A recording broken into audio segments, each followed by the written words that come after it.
दीपावली के महापर्व की शुरुआत एक ऐसी रात से होती है जो धन, स्वास्थ्य और सौभाग्य का संदेश लेकर आती है। यह रात है धनतेरस की।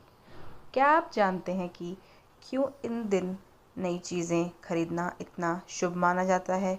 क्यों घर के दरवाजे पर जलाया जाता है एक खास दीपक?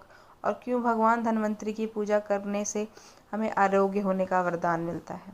आज इस वीडियो में हम आपको बताएंगे उस अद्भुत और रहस्यमयी रात की कहानी जब समुद्र मंथन से प्रकट हुए थे धन और आरोग्य के देवता। तो आइए अपनी आंखें बंद करिए और महसूस करिए दियों की इस पवित्र रोशनी को। और हम जानते हैं धनतेरस की वो पौराणिक कथा जो आपके जीवन में सुख, समृद्धि और वैभव के द्वार खोल देगी। कार्तिक महीने के कृष्ण पक्ष की त्रयोदशी तिथि को मनाए जाने वाला पर्व धनतेरस दीपोत्सव का पहला दिन होता है।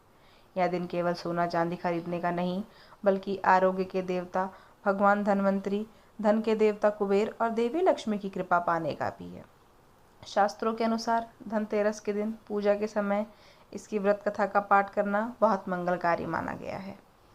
धनतेरस की मुख्य कहानी है कि समुद्र मंथन से जो कि जुड़ी हुई है, जिसके दौरान भगवान धन्वंतरि अमृत कलश लेकर प्रकट हुए थे।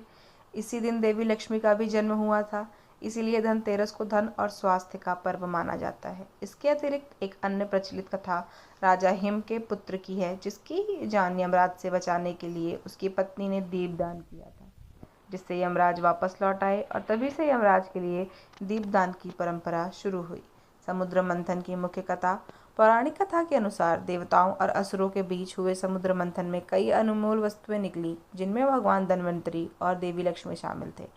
भगवान धन्वंतरि अपने हाथों में अमृत का कलश लेकर प्रकट हुए थे, जो आयुर्वेदिक और चिकित्सा के देवता हैं। इसलिए इस दिन धन्वंतरि त्रयोदशी के रूप में भी मनाया जाता है और उनकी पूजा की जाती है। इसी मंथन में देवी लक्ष्मी का जन्म हुआ, जिसके कारण इस पर्व को धन समृद्धि का भी प्रतीक माना जाता है। यमराज और दीपदान की बात करें तो राजा हिम के पुत्र की शादी के चौथे दिन उसकी मृत्यु की भविष्यवाणी थी।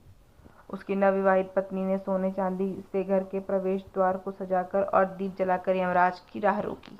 यमराज सोने चांदी की चमक और दियों की रोशनी से चौंधिया गए और वे बिना किसी को नुकसान पहुंचाए लौट गए।